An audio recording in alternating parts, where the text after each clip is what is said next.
নমস্কার, আমি তিরঞ্জন টিএসএনএম নিউজে আপনাদের স্বাগত। আমাদের বিশেষ অনুষ্ঠান তুমি বলবে আমি শুনবে, এতে আমরা কিছু বলি না।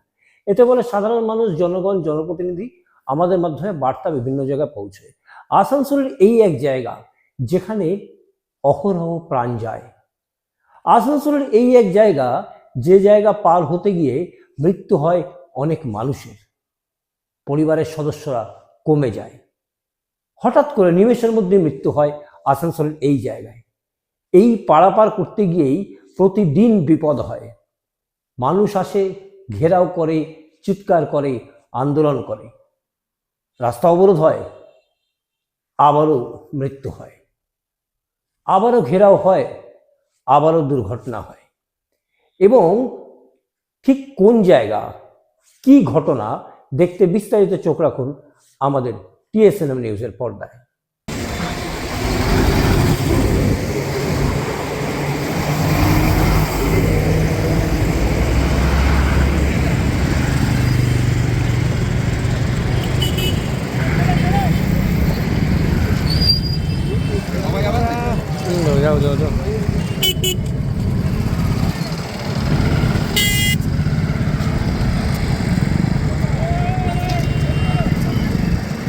জাতীয় সড়ক 19 আসানসোল উত্তর থানার অন্তর্গত শীতলা মোড়।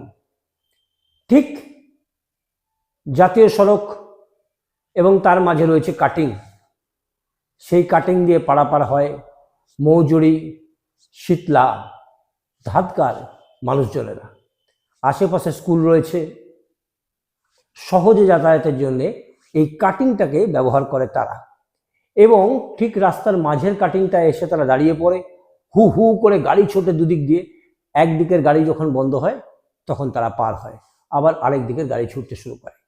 না, প্রশাসন আছে, একটা সিভিক, একজন পুলিশ, তারা পরিস্থিতি সামাল দেওয়ার চেষ্টা করে। কিন্তু ঠিক যেভাবে ঝুঁকি নিয়ে পারাপার হয়, যদি সময়ের একটু হেরফের হয় তাহলেই দুর্ঘটনা এবং সেখানে মৃত্যু। অপরদিকে যেহেতু জাতীয় সড়ক, সেখানে অবশ্যই গাড়ির লিমিট অনেকটাই স্পিড, দূর দূরান্ত থেকে গাড়ি আসে, বহুজোর ছুটতে ছুটতে আসে এবং সেখানে রাস্তা পার হতে গিয়ে বারবার মৃত্যুর খবর উঠে এসেছে। আমরা বলছি না, বলছে এলাকার মানুষ। প্রশাসন আসে, তার সঙ্গে বচসা হয়, তর্ক হয়, রাস্তা অবরোধ হয়, আবার সেই যা ছিল তাই। মানুষের দাবি ন্যাশনাল হাইওয়ে এখানে কিছু একটা ব্যবস্থা করুক, একটা ফুটওভার ব্রিজের ব্যবস্থা করুক, যাতে মানুষ যাতায়াত করতে পারে, গাড়িও চলতে পারে।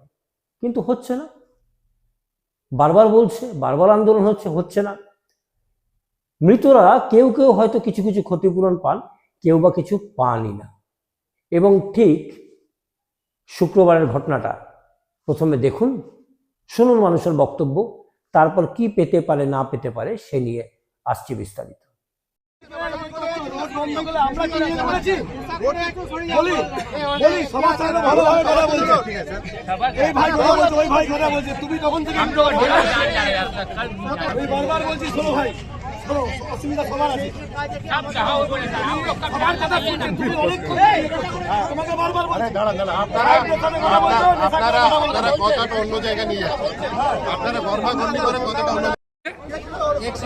কি করে হলো?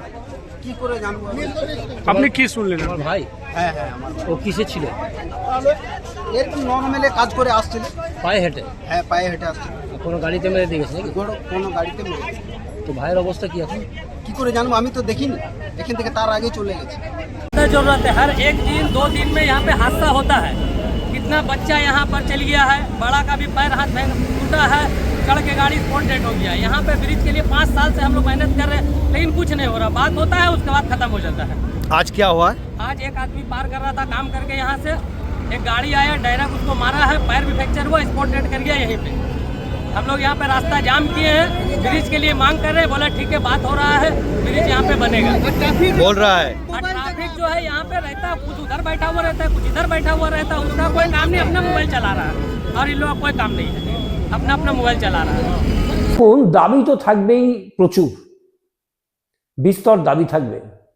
কিন্তু যেটা সূত্রের খবর, জাতীয় সড়কে কোনো মানুষ যদি হেঁটে যায় এবং সেখানে যদি দুর্ঘটনা ঘটে, তাহলে হয়তো কিছু পাওয়া যায় না। কিন্তু স্থানীয় প্রশাসন বারবার চেষ্টা করে সেখানে কিছু না কিছু উপায় বের করে সংসারটার দিকে তাকিয়ে কিছুটা ক্ষতিপূরণের ব্যবস্থা করে। জাতীয় সড়ক আবার বাধ্য নয় কিন্তু এই জায়গায় ফুটওভার ব্রিজ করতে। তাদের নিজস্ব ম্যাপ আছে, তাদের নিজস্ব সিস্টেম আছে, সেই সিস্টেমে তারা কাজ করে চলে গেছে এবং বহু দূর থেকে কাটিং করেছে এবং যেটা সার্ভিস রোড, সেই সার্ভিস রোডের ব্যবস্থা করেছে। তার দূরত্ব অনেক বেশি হয়, মানুষ এই কাটিং দিয়ে পারাপার করে এবং অতটা দূরত্ব গিয়ে ঠিক সময় পৌঁছানো মানুষের পক্ষে সম্ভব না। সহজ রাস্তা ব্যবহার করতে কিন্তু এটা এই কাটিংটাকে ব্যবহার করে এবং সেখানে বিভৎসভাবে মানুষ যাতায়াত করে। ওই একটি সিভিক রাস্তায় দাঁড়িয়ে একদিকে গাড়ি দাঁড় করায়, একদিকে মানুষকে পার করায়, আর একজন পুলিশ একদিকে গাড়ি দাঁড় করায়, একদিকে মানুষকে পার করায়। এবার ক্ষতিপূরণের বিষয়টা হচ্ছে, যেটা সূত্রের খবর, জাতীয় সড়ক কিন্তু বাধ্য নয় ক্ষতিপূরণ দিতে। তবুও স্থানীয় প্রশাসন বিভিন্নভাবে চেষ্টা করে, এর আগেও মানুষকে ক্ষতিপূরণ পাইয়ে দিয়েছে, এবারও হয়তো দেবে, চেষ্টা করবে। কিন্তু প্রশ্ন উঠছে যে এইভাবে কত মানুষের জীবন যাবে?